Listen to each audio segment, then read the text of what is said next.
AITA for raining on my cousin's parade regarding the name she picked out for her baby? My cousin Stephanie and I are really more friends than relatives. An important note is that she's not really online much, so can be out of the loop on certain memes and jokes in internet culture, and TBH, doesn't really understand the concept of viral internet references or how they work. Stephanie is pregnant and just found out it's going to be a girl. About a week ago, she told a gathering of her best girlfriends that she's going to name her daughter Karen. The room instantly went cold, but after an awkward silence, everyone else politely said it was lovely. I couldn't bring myself to respond at all. Later in the evening, when Stephanie was out of the room, everyone was immediately like, OMG, that poor kid, and why would she pick Karen of all names? I was uncomfortable with this conversation, given that everyone had been so positive about the name to her face, thought more about it over the next couple of days, and just felt really weird about the whole thing. The name is really loaded, to the point it could be detrimental to the baby, and Stephanie had no idea of the connotations to make an informed decision. So a couple of days later, I tentatively brought it up. I told her I was so excited for the baby and just wanted her to have all available information when picking a name. I then started to explain that Karen has some negative connotations and has become sort of an internet joke to describe a specific kind of entitled middle-aged woman. Stephanie instantly was furious and started talking over me, saying, "Why are you saying this? This is so mean." I was really surprised by her reaction. It felt very, very out of character, so I immediately stopped and said, "I'm really sorry. I didn't mean to hurt your feelings. I just wanted to tell you something I thought you might not know." She replied, "That's the name I picked for my daughter. And you think I picked it as some kind of joke? I don't understand why you'd say something so hurtful." When she said that, I felt like it signaled that she didn't really understand what I was trying to tell her, so after agonizing for a second about whether to press the issue even though she was so angry, I felt like in for a penny, in for a pound, and since she was already mad, I wanted her to at least understand what I was trying to explain to her. I googled Karen Know Your Meme on my phone and tried to show her the screen of results while saying, "Look, I'm just saying that there's more meaning to the name than you may realize." She stood up, pushed my phone away, and shouted, "Wow."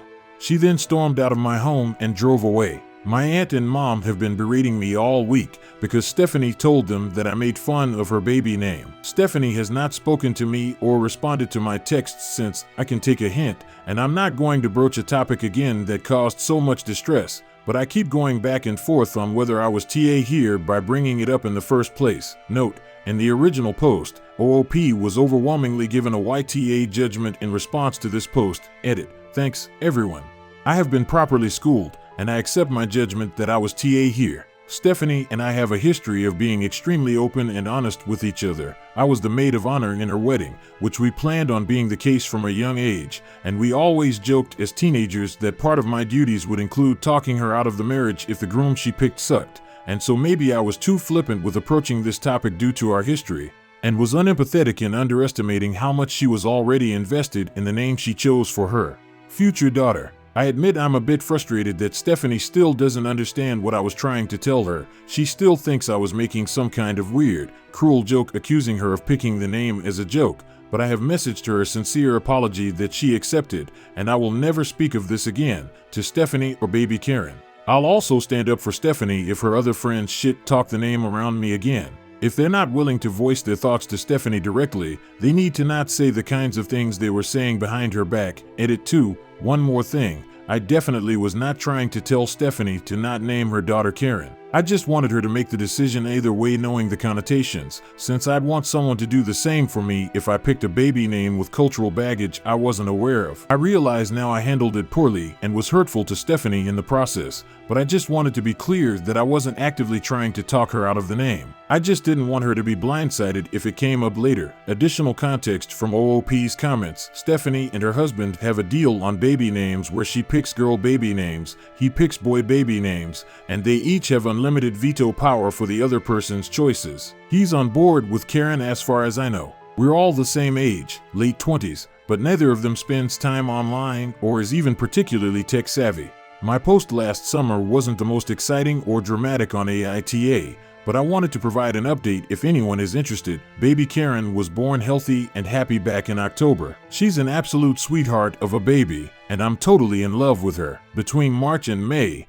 I didn't get to see her at all in person, but I was doing regular FaceTime/house party calls with Stephanie and Karen, and over the last few weeks, I've been going over to Stephanie's house to sit in her backyard and chat with Stephanie/Koo at Karen from a lengthy distance. I have 2 reasons for updating. First, I've realized since Karen's birth that her name has taken on new meaning to me. When I'm with her, Karen just means her, and I don't think about the other connotations. In other words, you guys were right. That said, though, my second reason for updating is that Stephanie got back into her years and used Facebook at the beginning of the pandemic to keep in touch with people. She's been on it pretty regularly lately for the first time in years. Historically, she's not really been into social media. Most people in our area/social circle have been posting really heavily about BLM and the protests happening right now, as well as racial justice issues more generally. As a result, Stephanie has now come into contact with a deluge of Karen memes for the first time and found them confusing and horrifying, especially the use of Karen as shorthand for racist. I've basically just declined to talk about it with Stephanie because it went so poorly last time, but both my mother and her mother have hounded me about it because it's upsetting to Stephanie and said things like, "Is this what you were talking about before? Why didn't you say so? Why didn't you explain it better? You should have told Stephanie." Thanks again for all your feedback on my last post. It was very helpful in giving me some zen about the situation. Edit. Wow, I've been super overwhelmed by the flood of very kind, heartfelt PMs, and just 1 or 2 not so kind ones, as well as the comments on my other post. Thank you, everyone. It continually amazes me how many nice and empathetic people frequent a sub devoted to assholes. Additional comments from OOP for context in response to someone criticizing Stephanie. To be fair, Stephanie has been cool about it. First, she saw a bunch of posts about the Central Park Karen when that white lady was harassing the black birdwatcher in the park, and came to me asking me to explain why everyone was calling the woman Karen when her name was Amy. Since she's gotten back on Facebook, she often asks me to be like her internet culture interpreter. I immediately told her, "Sorry, I'm not having a conversation with you about this, because we had a major conflict over it last year, and I'm not getting into it with you." I think that was the first time she started to understand what I'd been telling her last year. And in fairness to her, she didn't bring it up with me again after that. As for my mom and aunt, they're kind of generally ridiculous. They tend to be extremely reactive to whatever is going on precisely at that moment, and if someone in the family is upset, they get over-involved trying to fix it. Stephanie has been venting to her mom about this, not about me, just how upsetting the memes are, and she and my mom have just been doing their normal thing of blowing it out of proportion, and now making it my fault somehow. I love my mom and aunt dearly, but they're not to be reasoned with. In response to another criticism of Stephanie, honestly, with my mom and aunt, it's easier to just wait for them to move on to the next shiny thing.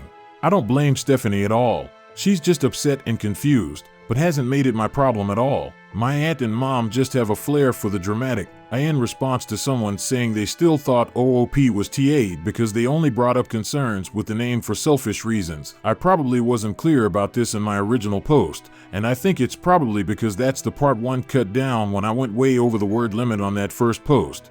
But when I described feeling weird and uncomfortable over the couple of days I took to ruminate after Stephanie's announcement, the weirdness and discomfort was mostly a response to what happened with our friend group rather than just my own feelings about the name. I felt super uncomfortable being in the room while our friends shit-talked Stephanie's name choice after praising it to her face. I didn't have the presence of mind in the moment to call them out before the moment was past, and I sat with that guilt for a couple of days. I didn't want to tell Stephanie what they said, because it would be tattle-why of me, and I also didn't want to cause conflict within the friend group or upset Stephanie. So raising the topic on my own seemed like a good compromise at the time. I did wrestle internally with how to handle it, and clearly I missed the mark. In response to the comment, "Do you understand that there is a massive difference in being upset with your friends for their response and approaching Stephanie because you say you want her to be fully informed of her name choice? These are 2 different things that you're conflating." No, to be clear, I didn't raise the conversation with Stephanie in lieu of scolding our friends. I brought it up because I thought they owed it to her to raise those points to her face if they were going to say them at all. Ultimately, I thought Stephanie was owed the knowledge of those connotations,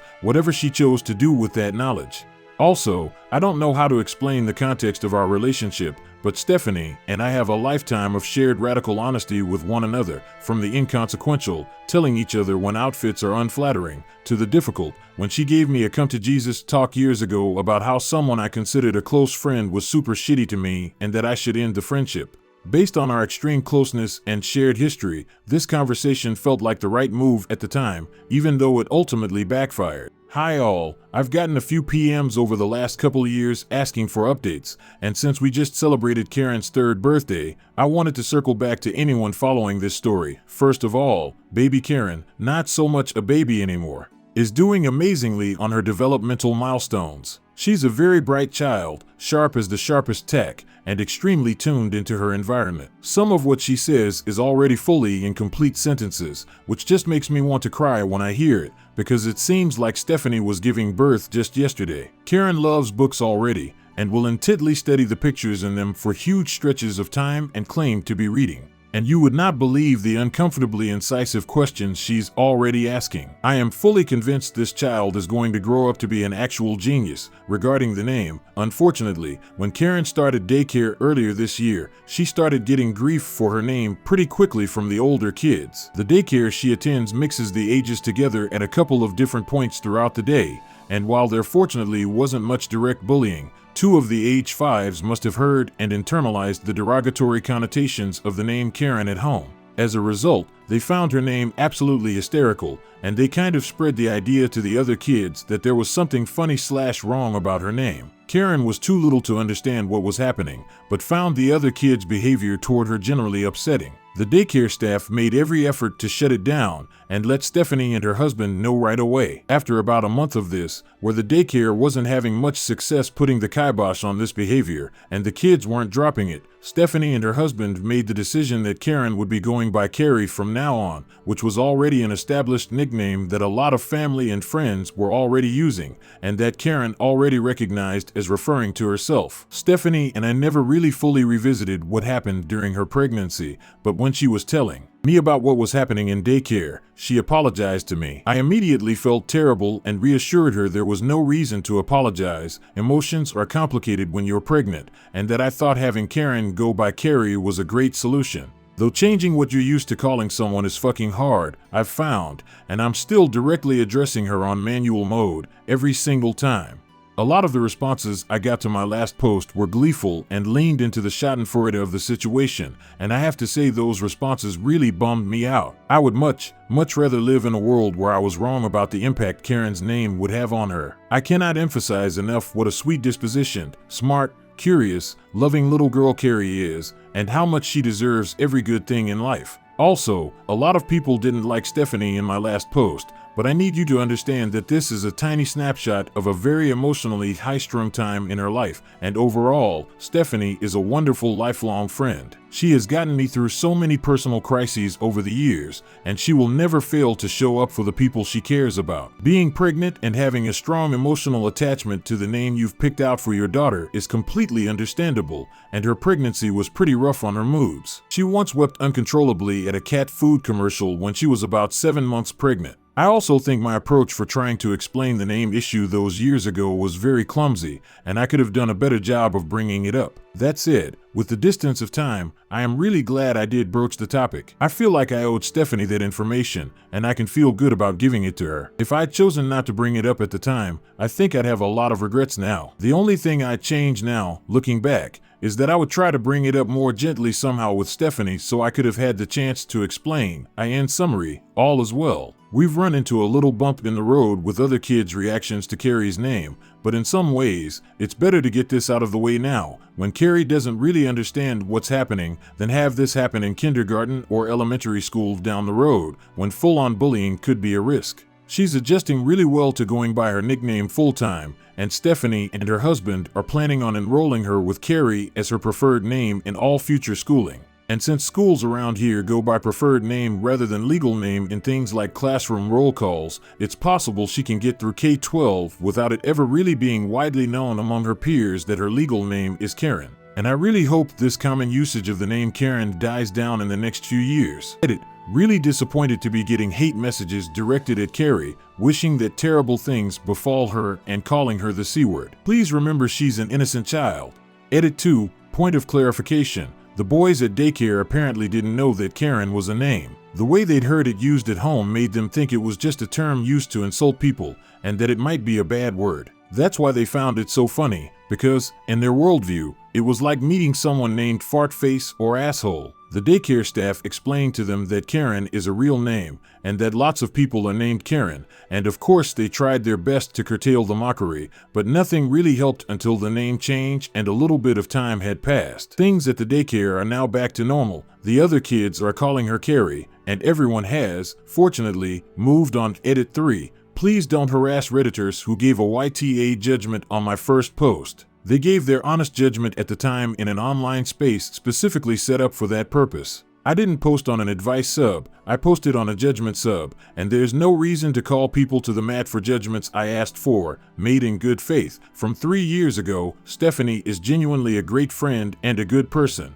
She once dropped everything and drove 300 miles because I had just been in a, relatively minor, car accident in a city I lived all alone in as a young adult. She once gifted me $1,500, no questions asked, and insisted I never even think about paying it back when I needed to get out of a really bad cohabiting situation while broke. When we were teenagers and the cool boy she had a massive crush on made fun of me for something I was extremely sensitive about, instead of keeping quiet, she blew her top, stuck up for me and told him off, then led me away to comfort me away from him. She is loyal and kind and has incredible character. This post is such a tiny snapshot of who she is as a person. When I raised my concerns, Stephanie was emotional, very pregnant, and somewhat sleep deprived. Her pregnancy was rough on her body, and on top of hormones, I think she was just genuinely confused by what I was trying to tell her.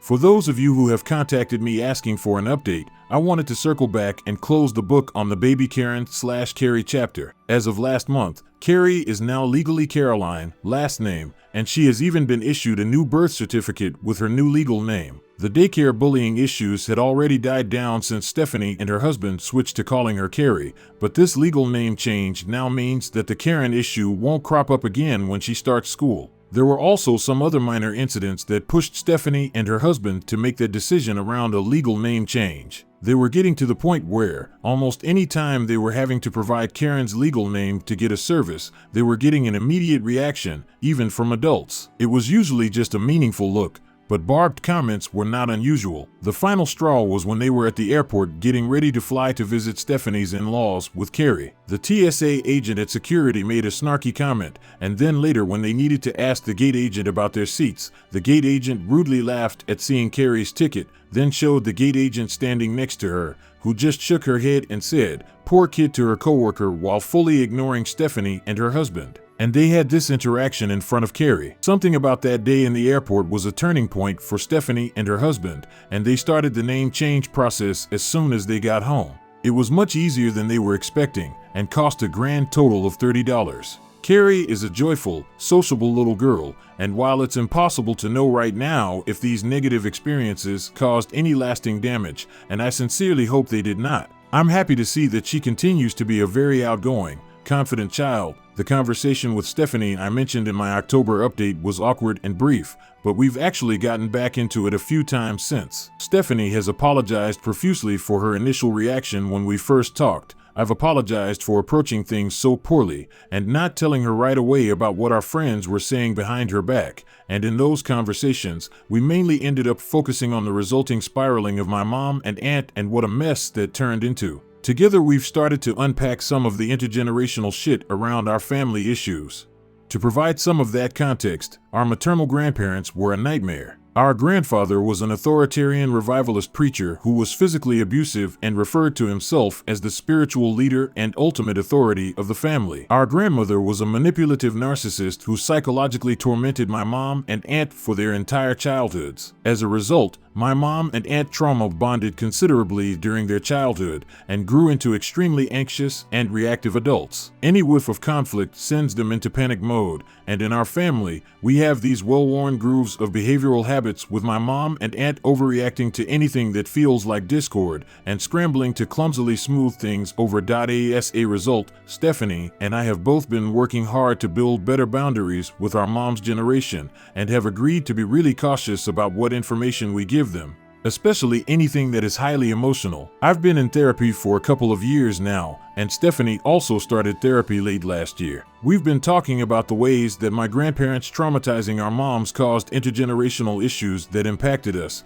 and Stephanie is determined that the cycle ends with her, and that these issues will not go on to touch Carrie. Thank you, everyone, for your kind words, both here on my profile posts and on the Best of Updates reposts, which I've also been reading. I've gotten some incredibly thoughtful and kind messages, which have meant a lot to me, even if I haven't had the chance to respond to all of them. For those who may still want to be critical of Stephanie, I again want to emphasize how out of character her initial reaction was, and how much physical, hormonal, and emotional upheaval she was in at the time. These posts are a teeny tiny window into just one aspect of the dynamic, funny, kind, caring full human being that is my cousin and best friend. Stephanie has been my most loyal and trusted friend for pretty much my entire life, and she has fully earned some grace for reacting less than perfectly to my extremely clumsy approach when she was sleep deprived, hormonally wrecked, and brain fogged. Stephanie has read these posts now as well, along with most of your comments, and after I explained to her what Reddit is, they were helpful to both of us in our talks about our weird family dynamic. I can't imagine I'll have any more updates down the line, but thanks for following along the last few years. Edit with a note. OOP has requested that people not tag/harass/berate anyone who gave her a YTA judgment originally, which apparently happens every time she posts an update. Don't be weirdos, folks.